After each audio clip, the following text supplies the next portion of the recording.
그들이 예수를 끌고 대제사장에게로 가니 대제사장들과 장로들과 서기관들이 다 모이더라. 베드로가 예수를 멀찍이 따라 대제사장의 집들 안까지 들어가서 아랫사람들과 함께 앉아 불을 쬐더라. 대제사장들과 온 공회가 예수를 죽이려고 그를 칠 증거를 찾되 얻지 못하니 이는 예수를 쳐서 거짓 증언하는 자가 많으나 그 증언이 서로 일치하지 못함이라.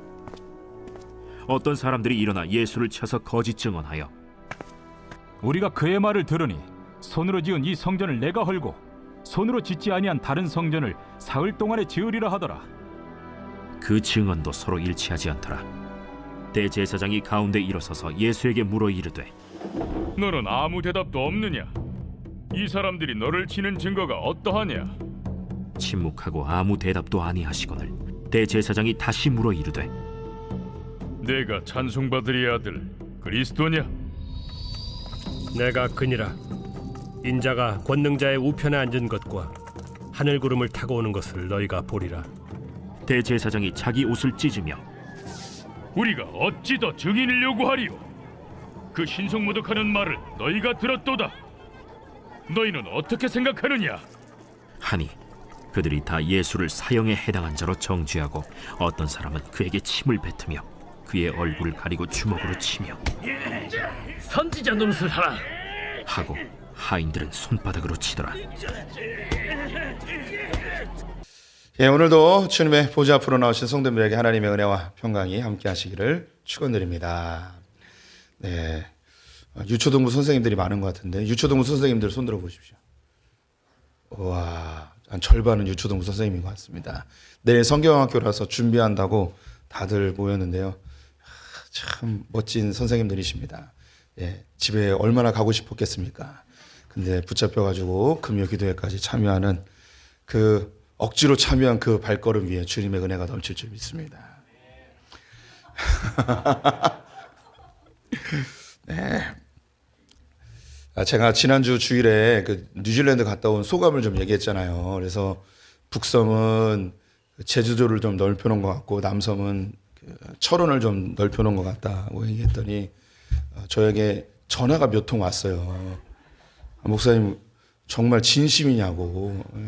그래서 진심이라고 얘기를 했죠. 그러면서 또 몇몇 분들의 반응은 뭐냐면 도대체 철원이 얼마나 좋길래 목사님이 자꾸 철원을 얘기하냐. 그러면서 자기는 꼭 철원을 가보겠다라고 이렇게 반응하는 분들이 계셨습니다. 그 사람이 그 짜장면과 짬뽕 중에 자기가 좋아하는 선호가 있잖아요. 저도 이렇게 뭐 관광지라고 할까요? 자연을 보면요 별로 감동이 없어요. 아무리 멋진 그런 자연 풍경을 봐도 그렇게 별로 감동이 없습니다. 그럼 저는 어디에 감동을 하냐면 사람이 만들어 놓은 걸 보면 너무나 감동돼요. 그래서 그냥 건물 하나, 빌딩 하나, 다리 하나 이런 걸 보는데도 굉장히 감동이 됩니다. 참 사람들마다 조금씩 다르죠. 제가 로마에 갔을 때 여러 가지가 저에게 감동이 됐는데 제일 감동됐던 게 뭐냐면 길바닥이었어요. 길바닥이 너무 감동됐어요. 그래서 주저앉아가지고 길을 계속 만졌어요. 너무 맨질맨질한 거예요. 로마가 가는 곳마다 길을 깔았잖아요. 모든 길은 로마로 통한다고. 근데 이 로마의 길이 한 10cm, 10cm 정도 되는 돌을 깎아서 길을 만들었어요. 길이는 30cm짜리도 있고 50cm짜리도 있고 짧은 거는 한 15cm짜리도 있어요. 이게 돌 기둥이죠. 조그만 돌 기둥. 이 돌 기둥을 타일처럼 길에다 다 깐 거예요. 이거는 정말 몇만 년이 지나도 안 닳아요.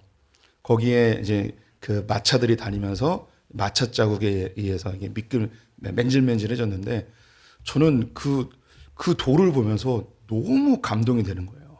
어떻게 이런 돌을 깎아서 이 길을 만들 생각을 했을까? 로마의 하수도를 보면서 막 감동을 하고요. 예, 저는 좀 사람이 이제 감동하는 포인트가 좀 다른 것 같아요. 그래서 자연을 보면서 뭐 동물 보면서 별로 감동이 안 돼요. 저는요 사람을 보면 막 감동을 해요. 어떻게 저렇게 생겼을까? 진짜 너무 신묘박측하게 독특하게 생겼다 뭐 이런 생각을 하면서 저 사람을 보면 그런 감동함이 있습니다. 그래서 금요 기도의 시작은 헛소리를 하면서 시작하는 게 우리의 마음을 열어주기 때문에 그렇습니다. 그래서 제가 뉴질랜드에 대해서 이렇게 별로 감동을 못 받은 거에 대해서 상처받지 마세요. 이게 뉴질랜드에서 감동받고 오신 분들이 저를 막 이렇게 비난하는 눈빛으로 보시더라고요. 아니 어떻게 목사님 뉴질랜드에서 전혀 감동을 못 받고 오셨습니까? 이런 이야기를 하시는데 저는 사람을 보면 감동을 합니다. 저는 우리 성도님들 보면 감동한답니다. 이 금요일 저녁에 집구석에 안에 있고 이렇게 교회 나와서 이렇게 기도하는 이 성도님들 보면 정말 감동이 안 될 수가 없습니다. 그래서 설교를 더 잘해보도록 하겠습니다. 우리는 예수님의 마지막 일주일을 살펴보고 있습니다. 예수님께서 가이사랴 빌립보라는 이스라엘의 맨 꼭대기에 있는 만년설이 있는 헐몬산 바로 밑에 있는 동네가 가이사랴 빌립보예요. 거기에서 이제 제자들에게 사람들이 나를 누구라 하느냐라고 이야기하면서 예수님의 마지막 사역을 시작을 하세요. 그래서 주는 그리스도이십니다라는 베드로의 고백과 함께 이제 예수님이 자기를 드러낸 거죠. 오랫동안 같이 마가복음을 들으신 분들은 기억하실 거예요. 예수님의 사역 중에서 하이라이트가 어디냐? 예수님이 십자가에 달려 죽으시는 그 장면보다는 예수님이 누구이신지 자기를 드러내는 장면이 제일 하이라이트다라고 말씀드렸어요. 왜 그러는가? 예수님이 태어나셨을 때부터 예수님이 누구인가에 대한 논쟁이 계속 있었습니다. 그리고 지금도 여전히 우리 성도님들은 어느 정도 정리가 됐겠지만 많은 사람들이 예수는 누구냐라는 그런 논쟁을 계속하고 있어요. 예수는 사람이냐, 하나님의 아들이냐, 예수는 신이냐, 인간이냐, 이런 논쟁을 여전히 하고 있죠. 그래서 지금도, 그리고 예수님이 태어나셨을 때도 2000년 역사 속에서 예수님에 대한 논쟁은 한 가지로 요약하면 이거예요. 예수는 도대체 누구냐라는 거죠. 그래서 사복음서에서 가장 하이라이트가 어디냐? 예수님이 누구인지 자기를 처음으로 등장시키고 자기를 알려준 장면이 가장 하이라이트라고 하겠습니다. 거기가 이제 가이사랴 빌립보예요. 그래서 가이사랴 빌립보에서부터 쫙 내려와요. 마치 이스라엘 전체를 예수님께서 마지막 한 걸음 한 걸음 내디디시며 품는 것처럼 쫙 내려와서 예루살렘 십자가로 가게 됩니다. 이게 한 여정으로 이어지는 거예요. 가이사랴 빌립보에서부터 십자가까지 이게 끊어지지 아니하고 이게 한 여정으로 이루어진 겁니다. 그 중에 마지막 일주일을 우리가 보고 있는데요. 예수님이 예루살렘 올라갈 때 사람들이 종려나무 가지를 흔들며 호산나 호산나 주의 이름으로 오시는 이여 막 찬송을 하죠. 예수님이 성전에 임하면 하나님의 나라가 임할 것이고 이스라엘이 회복될 것을 꿈꿨습니다. 처음 듣는 분들도 계시고 해서 반복적으로 이야기를 드려요. 성막에는 있었고 성전에도 있었던 것이 스룹바벨 성전과 헤롯 성전에는 없는 게 있어요. 그게 뭐냐면 법궤라는 거예요. 그래서 성막을 지었을 때 법궤가 안치되자 하나님의 영광이 구름 가운데 임하게 됩니다. 그리고 솔로몬의 성전이 완성되고 법궤를 옮겼을 때 하나님의 영광이 임하게 되죠. 스룹바벨 성전이 지어지고 완성되고 봉헌식을 할 때 하나님의 영광이 임할 거라고 생각했는데 임하지 않았어요. 왜 임하지 아니하였는가? 그 안에는 법궤가 없었어요. 바벨론에 의해서 멸망하면서 법궤가 사라져 버렸어요. 하나님이 없애버린 거예요. 그래서 그들에게는 간절한 소망이 있었습니다. 법궤가 돌아오면 하나님의 영광이 다시 임하고 이스라엘이 회복될 것이라는 소망을 갖고 있었죠. 그런데 그들이 법궤를 뭐라고 부르냐면 주의 이름으로 불렀어요.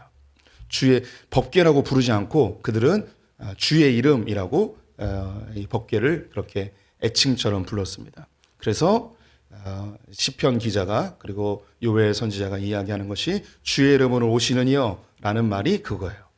주의 이름으로 오시는 이여가 무슨 의미냐? 법궤가 오는 거예요. 하나님의 말씀이 오는 거예요. 성전에 하나님의 영광이 임하기 위해서는 법궤가 돌아와야 돼요.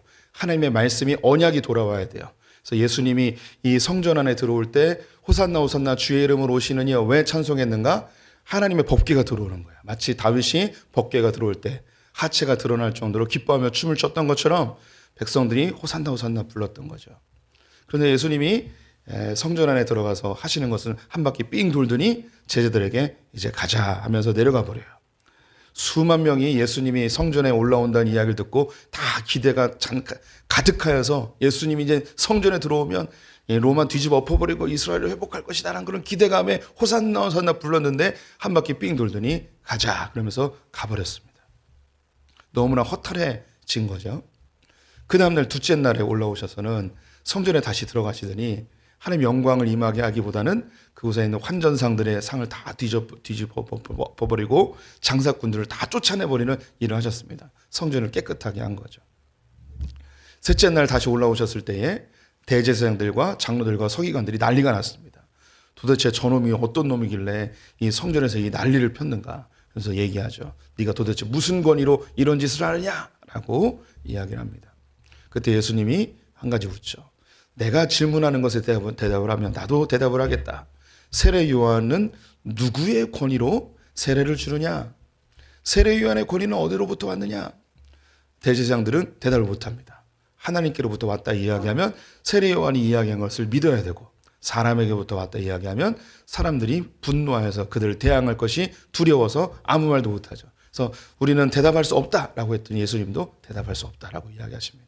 대신에 한 가지 비유를 이야기하면서 자기의 권위가 하나님께로부터 왔다고 설명을 하십니다. 그러면서 바리새인들과 논쟁하고 서기관들과도 논쟁하고 사두개인들과 논쟁하면서 당시 종교 지도자들을 하나하나 다 하나님의 말씀으로 눌러버리죠.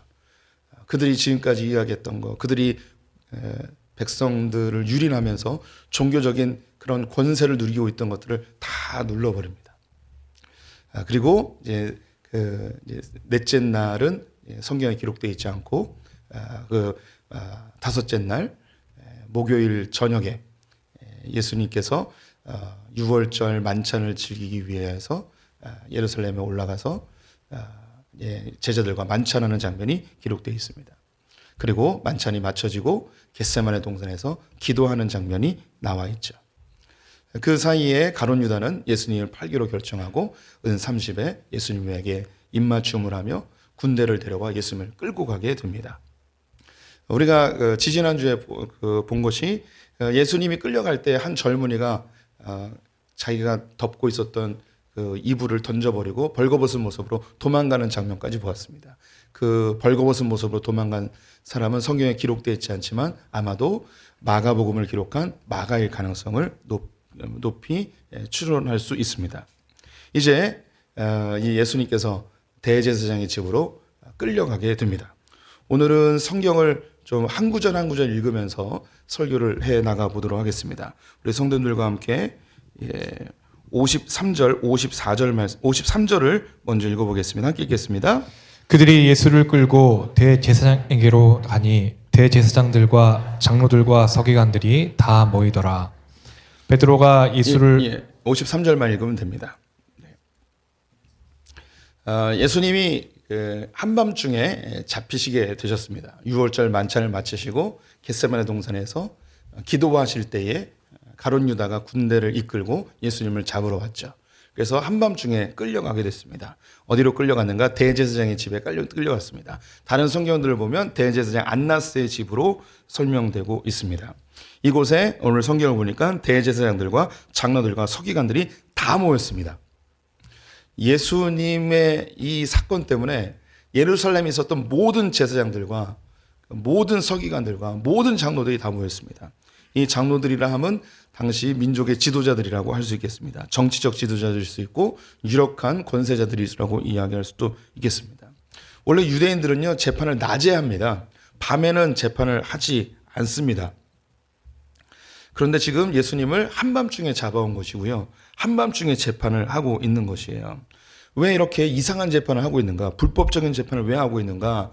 그들은 한시라도 빨리 예수를 잡아 죽일 생각만 하고 있었습니다. 어떻게 하면 이 예수를 없애야지 없앨 수 있을까? 여기에 혈안이 되어 있어서 이번이 기회다. 이번에 제대로 처리를 해서 예수를 반드시 없애버리자라고 이야기를 한 것이죠. 그런데 이 대제사장의 집에 예수님만 있는 것이 아니었고 베드로도 함께 있었다고 이야기하네요. 54절 말씀 같이 읽어보겠습니다. 베드로가 예수를 멀찍이 따라 대제사장의 집 뜰 안까지 들어가서 아랫사람들과 함께 앉아 불을 쬐더라. 베드로가 예수님이 끌려간 안나스 대제사장의 집에 그 뜰에 있었습니다. 재판의 장면을 다 보고 있었죠. 누가복음을 보게 되면 이 불을 쬐고 있는 이 베드로가 예수님을 3번 부인하죠. 그런 부인하는 과정 속에서 예수님하고 눈이 마주치는 장면이 있어요. 이것을 누가복음에서 아주 생생하게 기록을 하고 있는데요. 그 자기가 죄를 졌는데 예수님과 눈 마주쳤을 때에 그 깨닫는 베드로, 자기가 완전히 벌거벗겨진 듯한 예수님 앞에서 너무나 초라한, 방금 전까지 예수님에게 당신을 살리기 위해서 나는 목숨까지도 바칠 수 있습니다 라고 얘기했던 그 베드로가 자기의 목숨의 위협 때문에 예수를 모른다고 3번이나 부인하고 저주하여 예수님과 눈이 딱 마주쳤을 때에 그 자기의 무너져 내리는 자아, 이게 누가복음에 잘 나와 있습니다. 근데 이 베드로가 이 안나스의 집에 들어간 건, 이건 요한복음을 보게 되면요, 요한 때문에 들어갈 수 있었습니다. 요한의 형이 야고보죠. 그리고 야고보와 요한의 아버지가 세베대예요. 세베대는 갈릴리 지역의 유력한 제사장가였습니다. 그래서 수산업을 하고 있었는데요. 그래서 제가 한번 설명한 적이 있었는데, 사장님이 세베대예요. 그리고 사장님의 아들이 야고보하고 요한이에요. 그런데 이 세베대는 누굴 더 이렇게 인정해 줬냐면 베드로를 더 인정해 줬어요. 그 수산업 하는데 이렇게 부사장은 아니더라도 유력한 이사 정도 되는 게 베드로라 하겠습니다. 그래서 이 베드로하고 안드레, 야고보하고 요한, 이 둘 사이에 뭔가 그 보이지 않는 긴장감이 있는 거예요. 혈육으로는 야고보하고 요한이 아버지의 사업을 물려받을 자식들인데 실력이나 상황적으로 베드로가 더 인정받는. 그래서 야고보와 요한의 엄마가 예수님에게 찾아와서 치맛바람을 일으키잖아요. 예수님, 당신이 왕이 되면 우리 아들들 오른쪽에 왼쪽에 있게 해달라고. 왜 이 야고보와 요한의 엄마가 여기까지 쫓아가지고 예수님에게 이렇게 치맛바람을 일으켰냐면, 아무리 봐도 이 상황이 베드로가 오른쪽 왼쪽 갈 것 같은 거예요. 그런데 이 집에서도 아버지한테 야고보와 요한이 별로 인정받지 못하고 베드로가 인정받았는데, 예수님에게까지 이 좋은 자리를 베드로에게 뺏길까봐 이 야고보의 엄마가 찾아와가지고 치맛바람을 일으켰을 것이라는 저의 추측입니다. 그럴듯하죠. 정확한 건 천국 가서 야고보 어머니를 찾아가지고 물어보시기 바랍니다. 왜 그러셨냐고. 그런데 제가 이렇게 성경을 쭉 보면서 이런 상황적으로 그런 것 같아요.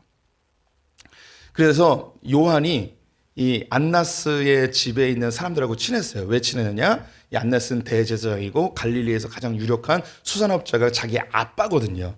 그래서 대제사장하고 수산업자하고 서로 이렇게 친분도 있고, 예루살렘에 오면 대제사장의 집에 가서 같이 밥도 먹고, 대제사장님 우리 아들입니다. 이놈이 야고보란 놈이고요. 이놈이 요한입니다.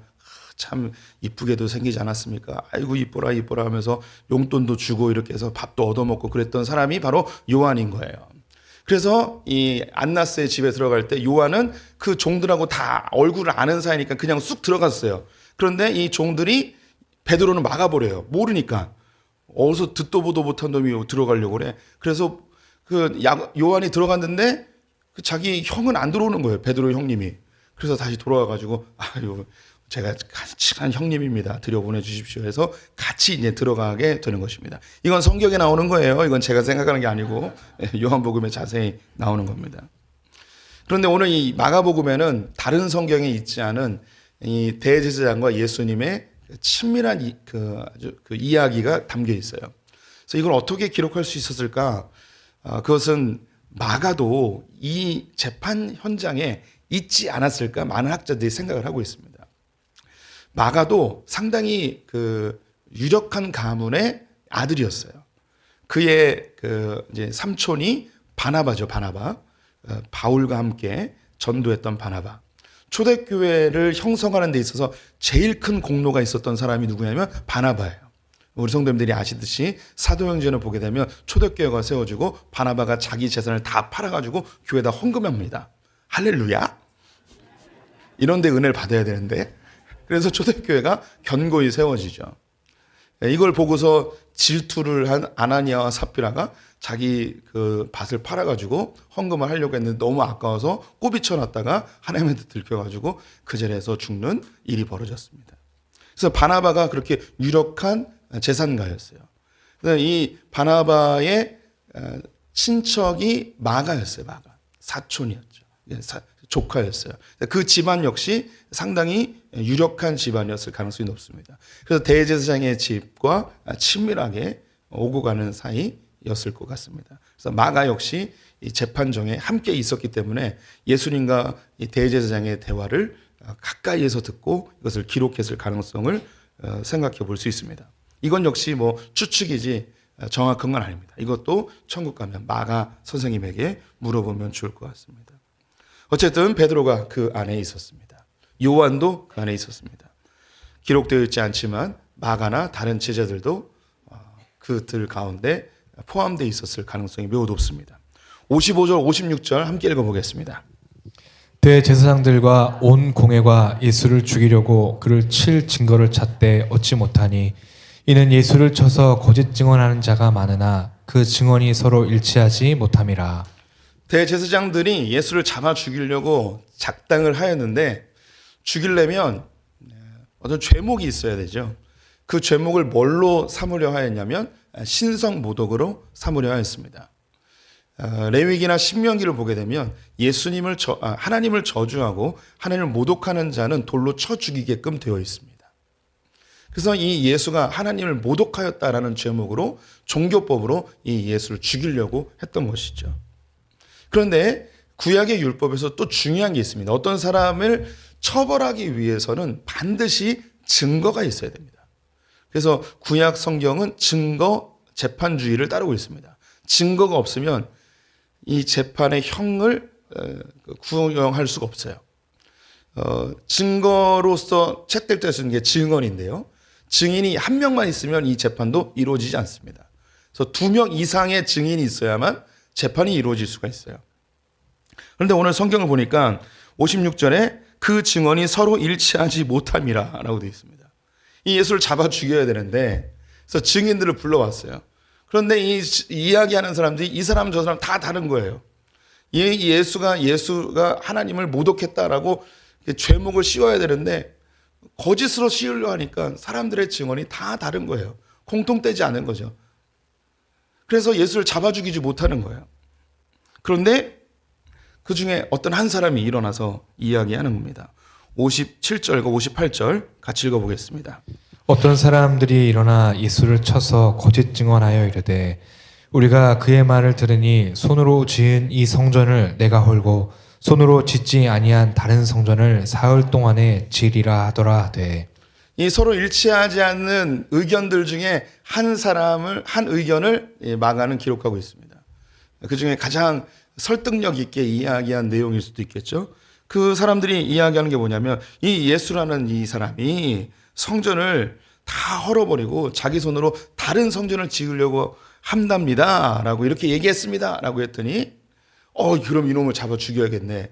근데 또 다른 곳에서 뭐 예수가 언제 그렇게 얘기했냐고, 이 성전이 무너지면 3일 만에 다시 이곳에서 짓는다고 그랬지 언제 또 다른 곳에서 짓냐 얘기했냐. 그래서 서로 또 이야기가 맞지 않고 있습니다. 증거가 불충분한 거예요. 증거가 불충분하면 풀어줘야 되는데 풀어줄 수도 없는 거예요. 예수를 반드시 잡아 죽여야 하기 때문입니다. 그 어떤 이야기도 일치하지 않는 그런 순간에 대제사장이 예수님에게 묻습니다. 60절 61절 같이 읽어보겠습니다. 대제사장이 가운데 일어서서 예수에게 물어 이르되 너는 아무 대답도 없느냐? 이 사람들이 너를 치는 증거가 어떠하냐 하되 침묵하고 아무 대답도 아니하시거늘 대제사장이 다시 물어 이르되 내가 찬송받을 이의 아들 그리스도냐? 예수님이 아무 말도 하지 않고 그냥 듣고만 있었습니다. 이런 신성모독을 했습니다. 성전을 무너뜨렸다가 3일 만에 다른 곳에 짓는다고 합니다. 서로 이야기가 다른 것을 막 주장하자 대제사장이 아니 너는 이런 이야기에 대해서 뭐 반론도 이야기할 게 없냐? 왜 아무 말도 안 하냐? 라고 하면서 한마디 묻습니다. 이것은 예수님에게 이제 증인들이 없다 보니까 예수님에게 미혹거리로 던지는 거죠. 그의 입술로 직접 하나님을 모독하는, 신성 모독하는 말이 나오게끔 합니다. 그래서 묻는 이야기가 무엇인가? 네가 찬송받을 이의 아들 그리스도냐? 찬송받을 이는 하나님입니다. 이것도 참 그 성경이 정직한 게 뭐냐면 유대인들은요 하나님을 하나님이라고 부르지 못했습니다. 그래서 하나님의 이름을 혹시 망령되이 일컬을까 봐 하나님이라는 이름을 부르지 않았죠. 그래서 아도나이라는 말을 씁니다. 아도나이는 주님이라는 뜻이에요. 그래서 하나님이라는 말을 쓰지 않고 찬송받을 이의 아들 그리스도냐라는 거죠. 네가 그리스도냐? 네가 하나님의 아들이냐? 네가 하나님이 보낸다고 한 그 메시아냐? 여기서 한마디만 하면 예수는 신성 모독으로 끝납니다. 그때 예수님께 뭐라 이야기하는가? 내가 그다. 지금 이 이야기는요, 예수님이 마지막 걸어왔던 그 여정의 처음과 끝입니다. 예수님의 이 마지막 여정이 가이사랴 빌립보에서 사람들이 나를 누구라 하느냐라는 그 이야기로 시작했어요. 주는 그리스도이십니다 라는 이야기로 시작해서 지금 어디까지 왔냐면 십자가 바로 앞에서 내가 그리스도다라는 이야기로 모아집니다. 처음과 끝이 나는 그리스도다라는 거죠. 예수님이 하나님의 아들이라는 것을 우리에게 아주 강력하게 이야기하고 있습니다. 예수는 그리스도이십니다. 그분은 하나님의 아들이십니다. 그러자 아주 오늘의 이제 제일 중요한 것, 그러면서 예수님이 한마디를 더 하십니다. 62절 말씀 같이 읽어보죠. 예수께서 이르시되 내가 그니라 인자가 권능자의 우편에 앉은 것과 하늘 구름을 타고 오는 곳을 너희가 보리라 하시니. 예수님이 내가 그리스도다라고 이야기하면서 자기에 대해서 한마디 더 설명합니다. 인자가 권능자의 우편에 앉는 것과 하늘 구름을 타고 오는 것을 너희가 보리라. 인자는 다니엘서에서 이야기하는 그리스도의 또 다른 호칭입니다. 그래서 이 인자라고 이야기할 때 내가 그리스도다라는 그런 뜻과 동일한 거예요. 전능자의 우편에 앉는 것. 전능자는 누군지 아시겠죠? 하나님입니다. 하나님 우편에 앉는다는 것은 어떤 의미냐? 심판자가 된다는 거예요. 재판관이 된다는 거예요. 하나님 우편에 앉아서 옳고 그름을 판단하는 자가 바로 자신이라는 거죠. 또한 더불어 구름 타고 다시 온다는 거죠. 이건 우리가 어떤 의미인지 아십니다. 예수님이 재림하실 때 하시는 일이 뭐냐면 이 세상 사람들을 심판하고 구원하는 일을 하십니다. 예수님이 스스로 자기를 뭐라고 표현하고 있는 거냐면 내가 재판관이다, 내가 심판관이다 라고 표현하고 있는 겁니다. 나는 그리스도다 라고 표현하시면서 내가 진짜 재판관이고 내가 진짜 심판관이다 라고 이야기하고 있습니다. 그런데 오늘 잘 보십시오. 오늘 본문에서 예수님은 하나님 보좌 우편에 계신 재판관이세요. 또한 그분은 마지막에 구름 타고 이 땅에 다시 오시는 마지막에 이 세상을 심판하시는 심판자세요. 그런데 이분이 지금 뭘 받고 있는 거냐면 재판을 받고 있고 이분이 지금 심판을 받고 있어요. 심판하셔야 되는 분이, 이 세상을 재판하셔야 되는 분이 재판을 받고 있고 심판을 받고 있어요. 지금 이 이야기를 하고 있는 거예요. 너희들 내가 누군지 아니? 너희들은 하나님의 아들 그리스도라고 이야기하는데 내가 누구냐면 이 세상을 심판하는 자이고 내가 너희를 심판하는 자야. 그런데 너희가 나를 심판하고 있어. 너희가 나를 판단하고 있고 나를 재판하고 있어. 이게 말이 되니? 라고 이야기하고 있는 것입니다. 예수님이 하나님의 아들이라고 고백하자 대제사장 옷을 찢어버리면서 더 이상 어떤 증언이 필요하냐 이야기하며 이 예수를 십자가의 형틀에 내던지도록 이야기합니다. 그래서 주변에 있던 사람들이 하나님은 어떻게 모독할 수 있느냐 하면서 따기를 떼기도 하고 주먹으로 패기도 하고 예수님을 이렇게 매를 맞게 되어지죠. 이 세상에 종교들이 많은데 각각의 신들이 있어요. 그런데 우리 성도님들 한번 생각해 보세요. 이 세상에서 가장 욕을 먹는 신은 누굴까요? 우리 성도님들 절에 다니는 분이 부처님 욕하는 거 보셨습니까? 제가 뭐 주변에 절 다니는 분들이 그렇게 많지는 않은데 절 다니는 분들이 부처님 욕한 거 못 들었어요. 저희 외할머니 댁이, 외할아버지 댁이 이제 골수 불교 신자들이신데 제가 외할머니 집에 놀러 가면 뭐 지금 뭐 종종 가긴 하는데 한 번도 부처님 욕하는 거 못 들어봤어요.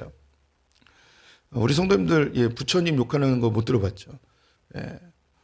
이슬람 사람들을 만나본 적은 없으실 텐데 이슬람의 알라를 욕하는 사람들 못 들어보셨을 겁니다. 힌두교에 여러 신들이 있는데 그 신들을 숭배는 했지 욕은 하는 것은 잘 못 들어봤습니다. 근데 이 세상에서 가장 욕먹는 신이 한 분 계신데 그분이 누구냐면 하나님입니다. 우리 교회 다니는 분들도 오늘도 신방을 갔다 왔는데 그분도 자녀가 아프니까 그런 생각이 드는 거죠. 하나님, 내가 뭘 그렇게 잘못했냐고. 내가 이렇게 열심히 살았는데 왜 내 자녀에게 이런 아픔을 주냐고. 참 하나님도 좀 속상하실 것 같아요. 내가 너희들에게 얼마나 많은 걸 해줬는데 너희들은 그 조금만 힘들면 나에게 이렇게 불평하고, 내가 좋은 하나님이니 나쁜 하나님이니 왜 이렇게 나를 판단하는지. 우리가 하나님을 너무 많이 판단하는 것처럼 느껴집니다. 하나님은 좋은 분일까요? 나쁜 분일까요? 우리 성도님들에게 잘해주면 그분은 좋은 분이고, 우리 성도님들에게 잘 안 해주면 나쁜 하나님이 돼버리는 거죠. 다른 종교는요, 신들을 다 무서워합니다. 그래서 신들에 대해서 함부로 이야기하는 것 자체가 불가능합니다. 그런데 우리 기독교는 하나님과 친밀하다는 것을 뛰어넘어서 하나님을 함부로 대할 때도 있죠. 그런데 그 함부로 대함에도 불구하고 그 하나님은 우리에게 대해서 여전히 사랑하시는 하나님의 모습을 발견하게 됩니다. 예수님은 재판관이세요. 마지막에 이 땅에 오셔서 이 세상 모든 것을 심판하실 분이십니다. 그런데 이 예수님이 오히려 심판을 받고 계세요. 왜 예수님은 심판을 받고 계실까요? 왜 이분은 심판의 자리에서 사람들에게 따기를 맞고 주먹으로 매를 맞고 있을까요? 왜 그럴까요? 예수님은 우리가 심판받아야 될 그 자리에 우리를 대신하셔서 심판을 받고 계십니다. 예수님은 심판하셔야 되는 분인데 심판을 받고 계세요. 오늘 보면 바로 직전에 벌거벗고 도망간 마가가 있었어요. 그 마가의 이야기를 하면서 에덴 동산에서 벌거벗겨져 도망가 숨었던 사람이 바로 아담이었고 하와였고 바로 우리입니다. 우리는 왜 죄악이 드러나면 우리는 숨게 되어 있어요. 거짓말을 하게 되고요. 심판을 피하기 위하여서 수단과 방법을 가리지 않는 것이 우리입니다. 제가 유초동부 사역을 시작하면서 제일 놀랬던 게 아이들의 죄성이었어요. 저는 여기 유초동부 교사들도 많이 계신데 저는 세상에서 제일 싫어하는 말 중에 한 가지가 뭐냐면 애들은 천사라는 말을 싫어해요. 애들은 천사가 아니라고 생각해요. 애들은 악마에 가까워요. 제가 왜 애들은 악마라고 생각하냐면 제가 눈으로 분명히 봤어요. 잘못한 거, 욕한 거, 싸운 거 봤어요. 그러면 불러와서 너 왜 거짓말했어? 너 왜 싸웠어? 라고 하면 내가 분명히 봤음에도 불구하고 안 싸웠어요. 안 했어요. 내가 안 했어요. 라고 하는 거예요. 이런 아이들이 천사입니까? 악마입니까? 아이들을 보면서 얘네들 정말 답 없다. 그래서 아이들에 대해서 너무 질려버렸어요. 너무너무 질려버렸어요. 어린이 사역하면서 제가 들었던 것 중에 제일 화났다고 해야 될까? 제일 황당했던 게 예배가 끝나면 1학년짜리 애인데 저에게 와가지고 뭐라고 얘기했냐면 어이 김창현 막 그러는 거예요. 그래서 귀여웠어요. 되게 예쁘게 생겨가지고 되게 사랑스러웠어요. 그런데 이제 한 주, 두 주, 세 주, 한 달쯤 지났는데 교회에서 만나도 저 멀리에서 저를 보면 어이 김창현 그러는 거예요. 저는 반가운 인사잖아요. 그래서 저도 그냥 예뻐했어요. 그런데 여기서 끝나지 않고 옆에 있는 친구들도 어이 김창현 막 그러는 거예요. 그래가지고 야 이거는 가만히 놔두면 안 되겠다. 그래서 불러가지고 나의 전도사님이라고 불러달라고 제가 이렇게 설득을 했습니다. 그런데 왜 그 아이가 저를 어이 김창현이라고 불렀는지 얼마 있다 알게 됐어요. 그 아이의 아버지가 안수 집사님이셨어요. 그런데 이제 다른 성도들끼리 이야기하는데 그 이야기를 제가 옆에서 듣게 된 거죠. 제가 있는지 모르고 이야기한 거예요. 그 있잖아, 걔 김창현. 그리고 다른 목사님들에 대해서도 목사님이라고 안 부르고 제가 이야기하면은 이거 있잖아, 걔 김현중. 이렇게 이야기하는 거예요. 그러니까 아버지가 교육자들에 대해서 김창현, 김현중 이렇게 부르니까 아들도 그냥 김창현 이렇게 부르는 거죠. 뭐 이런 일이 있었어요. 그래서 이 아이가 부모님께 이렇게 뭐 보고 들은 거에 영향이 있겠지만 그래도 교회 생활을 그래도 했으면 전도사님 그래야죠. 이 아이가 천사입니까? 악마입니까?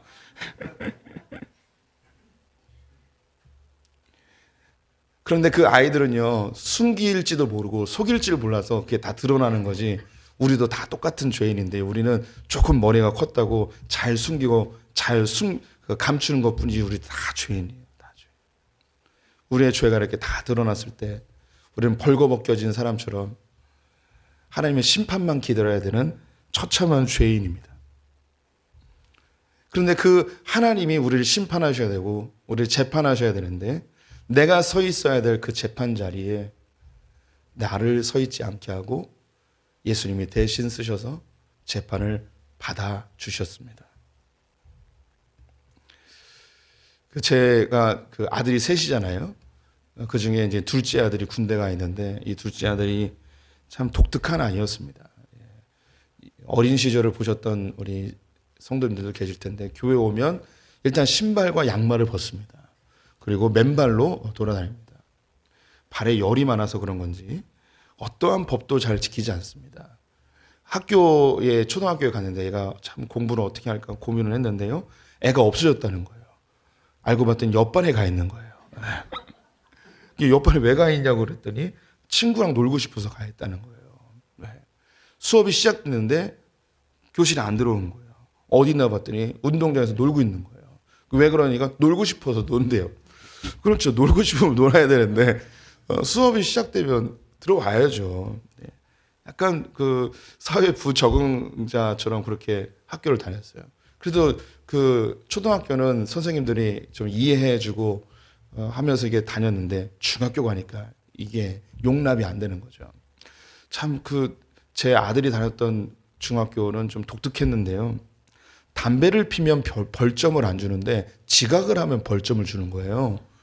그래서 요즘 이제 벌점 있는 학교가 종종 있는데 제 아들이 다녔던 학교는 벌점이 있었어요. 그래서 지각하는 게 벌점이 이렇게 컸어요. 그리고 뭐 떠들거나 뭐 집중 안 하거나 졸거나 그러면 벌점을 선생님들이 줘요. 이 벌점이 많아지면 뭐 어디 끌려가 가지고 이게 교육을 받아요. 제 아들이 두 번 갔죠, 여보? 네, 2번 갔어요. 그리고 뭐 사회봉사 같은 것도 하고요, 막 그랬어요. 그래서 제 아들이 너무 화가 난 거예요. 자기 학교에 담배 피는 애들이 많은데 담배 피는 애들은 선생님이 보고도 벌점을 안 준대요. 네. 근데 지각했다고 벌점 준다고. 그래서 막 열받아가지고 난 이 학교에 도저히 다닐 수 없다고 얘기하면서 그래서 저희 아내랑 심각하게 대안학교를 보낼까 막 생각을 했었습니다. 그러다가 선생님의 명령도 안 듣고 막 수업을 방해하고 그래서 저희 아내가 이제 학교에 불려가게 되었습니다. 이제 2번째까지는 이제 경고를 받았는데 3번째 불려갔을 때는 그 아들 앞에서 참 모욕적인 이야기를 선생님께 들은 거예요. 그러면서 그 큰아들하고 작은아들이 같은 학교를 다녔어요. 선생님이 뭐라고 그랬냐면 큰아들은 모범생이에요. 저를 닮아가지고. 네. 그래서 아니 큰아드님은 이렇게 바르게 잘 키웠는데 둘째 아들은 왜 이렇게 잘 못 키우셨냐고. 혹시 큰아들만 편애하신 거 아니냐고. 이렇게 대놓고 얘기해버린 거예요. 그때 아내가 폭발해버렸죠. 그래서 선생님 앞에서 막 울면서 화가 나가지고 아니 저희 아내가 얼마나 공평하게 하나님을 닮아가지고 세 아들과 저를 공평하게 다루는지 몰라요. 공평하게 다뤄줘요. 그런데 너무 화가 난 거죠. 그래서 이 아들이 그걸 봤어요. 두 눈으로 다 봤죠. 그리고 집에 와서도 이 분이 안 풀리니까 아내가 가슴을 치면서 울은 거예요. 아들 앞에서. 그래서 제가 이제 퇴근하고 집에 들어와 보니까 가슴이 완전 다 멍이 들은 거예요. 자기가 쳐가지고 너무 속상해서. 그래서 이제 엄마도 울고, 엄마가 우는 거를 옆에서 아들이 보면서 또 울고, 자기가 벌 받아야 되고 자기가 수치를 당해야 되고 자기가 혼나야 되는데 엄마는 잘못 하나도 없는데, 엄마는 자기를 너무너무 사랑해주고 밥도 잘해주고 그러는데 엄마가 대신 심판받고 재판받고 수치를 당하고 모욕을 당하는 모습을 보면서 그때 둘째 아들이 정신을 차리게 됩니다. 그래서 학교도 잘 다니고 자기가 다시는 엄마에게 수치를 당하지 않게끔, 엄마가 학교에 다시는 불려오지 않게끔 자기가 하겠다고 하면서 그렇게 자유분방하고 그렇게 에너지 넘치는 아이가 학교에서 어떻게든 꾸역꾸역 다녀가지고 졸업을 했습니다. 제가 이제 저희 아들과 아내의 이야기를 했는데 이거보다 더 크신 사랑이 바로 예수님의 사랑인 거죠. 우리가 우리의 죄 때문에 심판받아야 되고 재판받아야 될 우리를 위해 예수님이 대신 그 자리에 쓰셨습니다. 예수님이 온몸이 발가벗겨져 채찍에 맞고 심판받고 십자가에 달려 죽으셨죠. 요한계시록을 보게 되면 우리가 죽으면 하나님의 보좌 앞에서 심판을 받는 장면이 나옵니다. 근데 하나님의 보좌 앞에 책 2권이 있습니다. 하나는 우리의 삶이 다 기록되어 있는 우리의 행적을 기록한 책이에요. 우리 성도님들이 지금까지 살아온 삶을 책에 다 하나씩 하나씩 기록했다면 어떤 것들이 기록되어 있을까요? 잘한 것도 있겠죠. 하지만 우리의 삶에 숨기고 싶은 부끄러운 부분들도 다 기록이 되어 있을 것입니다. 그 하나하나 나의 죄목과 나의 행적들이 공개되었을 때 우리는 온몸이 다 벗겨진 상태로 갈기갈기 찢기는 고통을 당하게 될 겁니다. 다 그렇게 기록되어 있어요. 그런데 옆에 또 책 한 권이 있습니다. 그 책이 생명책입니다. 그러면 이 내 삶이 기록되어진 그 기록대로 내가 심판받아야 되고 내가 처벌받아야 되는데, 생명책에 기록되어 있는데 이름을 가지고 예수님이 그 앞에 쓰셔서 아버지, 이 아이를 위해서 내가 대신 심판을 받았고 내가 대신 재판을 받았습니다. 이 아이는 용서해 주십시오 라고 할 때 그 예수의 이름으로 우리는 천국문으로 들어가게 되는 것이죠. 예수님은 하나님 우편에 앉아 계신 재판관이십니다. 그리고 마지막에 구름 타고 다시 오시는 심판자이시죠. 그분이 직접 심판을 받으시고 재판을 받으셨습니다. 그분의 은혜로 우리가 이 자리에 있는 줄 믿습니다. 그 예수 그리스도의 심판과 예수 그리스도 심판받으심과 징계 받으심으로 인해서 우리는 어떤 것을 깨닫게 되는가? 그 무엇보다도 첫 번째는요, 나의 허물을 들춰내지 않으시는 그 예수 그리스도의 은혜가 다른 사람의 실수와 죄악과 연약함을 들춰내지 않는, 비판하지 않는 우리의 신앙의 자세로 나타나야 됩니다. 또한 더불어 나에게 실수하고 나에게 해를 끼친 사람을 용서하는 자세로 나타나야 됩니다. 그리고 나를 위해 대신 심판의 자리에 쓰셨던 그 예수님을 신뢰하고 그분이 나를 인도하시는 대로 끝까지 순종에 함께 동행하는 삶을 살아야 하는 것이죠. 우리 성도님들을 위해서 대신 재판 자리에 쓰신 그 예수님, 그분을 신뢰하십시오. 그분의 사랑을 충만히 누리십시오. 나의 죄악을 더 이상 들춰내지 않으시고 내 허물과 연약함을 더 이상 들춰내지 않으신 그 주님, 주님이 눈 감아주셨는데, 주님이 덮어주셨는데 우리의 자녀들, 우리의 배우자들, 그런데 가까운 지체들의 그 허물과 죄악을 또 들춰내고 또 들춰내고 또 다시 기억하고 또 다시 기억하는 이런 일 하지 마십시오. 그들이 혹시 나에게 상함과 마음의 상처를 줬다면 주님이 그를 용서했기 때문에 우리도 용서를 선포하시기 바랍니다. 혹 그가 감당할 수 없는 그런 큰 상해를 받았다면 원수 갚으시는 하나님께서 대신 원수 갚아주실 것을 바라보면서 심판과 비판과 정죄는 우리 다 없애버리고 주님의 사랑의 그 은혜로 우리 지체들을 대하는 자세가 필요할 것입니다. 심판자이신 예수님이, 재판관이신 그 주님이 우리를 대신해서 재판 받으시고 심판 받으셨습니다. 그 주님의 사랑을 기억하는 우리 성도들 되시기를 축원드립니다.